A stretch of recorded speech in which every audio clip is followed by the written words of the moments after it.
time in its history, the Superdome is getting a new name. That's right. Houdat's will fill the Caesars Superdome this season. As Real Juan Belogan explains, state legislators approved the 20-year name change.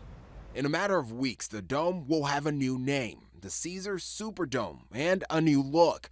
Some Houdats say it doesn't roll off the tongue yet. I don't know about the Caesars Superdome.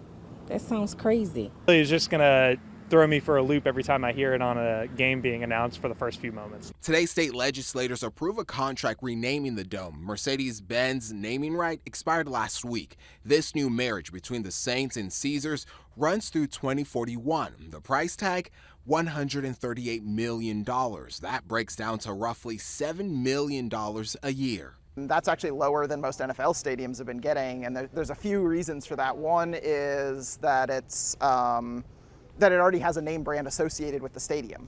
That I could, if I'm walking around town and I'm going to go to a concert at that building, I can say, oh, I'm going to the Superdome.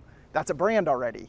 So you're sharing brand space. Some Saints fans agree. I don't know, too lengthy. I'd never say the Caesars Superdome or the Mercedes-Benz Superdome. It would just be the Superdome. You don't think there's any growing into liking it? No, I might just say, I'm going to the Superdome. I'm going to the Superdome. Where you going? We're going to the Superdome. I don't know about the Caesars Superdome.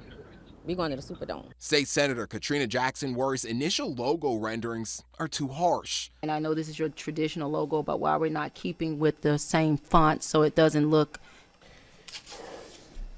as gaudy. Evan Holmes, ASM Global's business operations director, says once the deal is official, the branding will be more cohesive. Renderings always seem to overstate what they're trying to illustrate. I think once it's applied, which I've seen some of the more completed imagery of what it will look like with the roof being painted, I think it will be a little more subtle than what's presented.